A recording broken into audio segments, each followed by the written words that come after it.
கனடாவில் இருக்கிற ஒரு ஆள் இருப்பீங்கன்னு சொன்னால் இந்த வீடியோ ஃபுல்லாக பாருங்கள். என்கிட்ட பார்த்தீங்கன்னு சொன்னால் கேலக்ஸியோட வாட்ச் 7 ஒன்று கிடச்சிருக்குது அமேசான் லிக்விடேஷனில். அமேசான் லிக்விடேஷன் என்னென்னு தெரியாதாக்கள் சொல்கிறேன். அமேசானில் நிறைய பேர் ஆர்டர் பண்ணுவாங்க. ஆர்டர் பண்ணிவிட்டு ஒன்று டெலிவரி பண்ண முடியாமல் ரிட்டர்ன் வரதா இருக்கலாம். அப்படி இல்லைன்னு சொன்னால் எல்லாமே வந்து ஷிப்மெண்ட் ஆல்மோஸ்ட் அவங்களுக்கு கிடைக்கிற டைமில் அவங்க அந்த ப்ராடக்ட் வேணான்னு சொல்லி கேன்சல் பண்ணுறதா இருக்கலாம். இப்படின்னு சொல்லி அமேசானில் ப்ராடக்ட் என்ன செய்யும்னு சொன்னால் ஸ்டக் ஆகும். ஓகே, அது கஸ்டமருக்கு போய் சேராமல் ஸ்டக் ஆகும். அப்படி ஸ்டக் ஆகிற ப்ராடக்ட்ஸை திரும்ப அமேசான் பார்த்தீங்கன்னு சொன்னால் மேனுஃபேக்சர்கிட்ட அனுப்புறதுக்கு திரும்ப செலவழிக்க மாட்டாங்க. அதே மாதிரி மேனுஃபேக்சரும் அதை திரும்ப எடுக்கிறதுக்கு எஃபர்ட் போட மாட்டாங்க. ஸோ இப்படி போடாமல் இன் பிட்வீனில் அமேசானில் ஸ்டக் ஆகிற, அதாவது கஸ்டமருக்கும் ப்ராடக்ட் மேனுஃபேக்சருக்கு இடையில் அமேசானில் ஸ்டக் ஆகிற ப்ராடக்ட்ஸ் எல்லாத்தையுமே அமேசான் என்ன பண்ணுவாங்கன்னு சொன்னால் லிக்விடேஷன் போட்டு ஒரு சின்ன ப்ரைஸ் ஒன்றுக்கு பிடிச்சி ஆக்களுக்கு விற்றுடுவாங்க.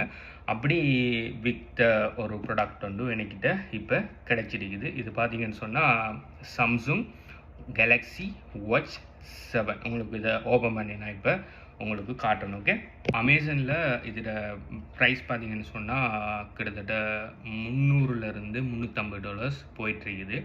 ஆனால் இது பார்த்தீங்கன்னு சொன்னால் இதுக்கு பாக்ஸ் இல்லை. ஆனால் இதோட சார்ஜர், இதோட பேப்பர்ஸ் மற்ற எல்லாமே என்கிட்ட இருக்குது. ஆனால் பாக்ஸ் இல்லை. பிராண்ட் நியூ, நீங்கள் வீடியோவிலேயே பார்க்கலாம். Brand new. இது இப்போ ஓப்பன் பண்ணி காட்டுறேன். ஸோ இதை பார்த்தீங்கன்னு சொன்னால் நான் $150 யாருக்குன்னா கொடுக்கறதுக்கு இருக்கேன். ஏன் நான் இதை கொடுக்க போகிறேன்னு சொன்னால் நான் ஆப்பிள் பர்சன், நான் ஆப்பிள் தான் பாவிக்கிறேன். சாம்சங் எனக்கு செட் ஆகாது. ஸோ அதனால் இதை நான் செல் பண்ண போகிறேன். ஸோ உங்களுக்கு தெரிஞ்சாக்கள் யாருன்னா சாம்சங் கேலக்ஸி வாட்ச் 7 வாங்குறதுக்கு தேடிட்டு இருப்பாங்க. அப்படி இல்லைன்னு சொன்னால் வாங்குறதுக்கு விருப்பப்படுவாங்க. இது ஹாஃப் ப்ரைஸுக்கு கிடைக்குது. $300 விற்கிற பொருள் கிட்டத்தட்ட எவ்வளோ 150 கிடைங்கிற நிறைய பேர் வாங்குறதுக்கு இது செய்வாங்க. ஸோ அப்படி யாருன்னா வாங்குறதுக்கு விருப்பப்படுவாங்கன்னு சொன்னால் அவங்களுக்கு இந்த வீடியோவை ஷேர் பண்ணுங்க. இந்த வீடியோ டிக்டாக்ல இருக்குன்னு சொன்னால் இன்னும் இந்த வாட்ச் செல் பண்ணலன்னு அர்த்தம். இந்த வாட்ச் செல் ஆகின உடனே நான் இந்த வீடியோவை இது செஞ்சிடுவேன், என்ன ப்ரைவேட்டாக மாற்றிடுவேன். ஓகே, இது என்கிட்ட ஒரே ஒரு ப்ராடக்ட் மட்டும்தான் இருக்குது. ஸோ இதில் பாருங்கள் கேலக்ஸி வாட்ச் 7 சொல்லி உங்களுக்கு வழங்குது என்ன தெரியா வாட்ச் 7.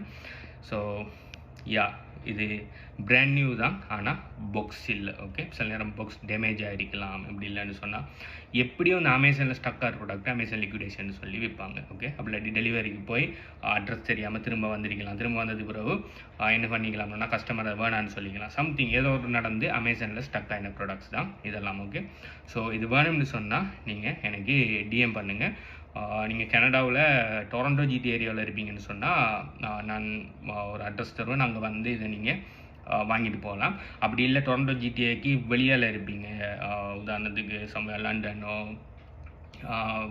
பிரிட்டிஷ் கொலம்பியா இல்லாட்டி வெங்கூவர் அப்படிங்கிற தள்ளிடுறீங்கன்னு சொன்னால் நீங்கள் ஷிப்மெண்ட்டுக்கு எவ்வளோ வரும்னு சொல்லி நான் கால்குலேட் பண்ணி உங்களுக்கு இதை நான் ஷிப்மெண்ட் பண்ணி விடுறேன்.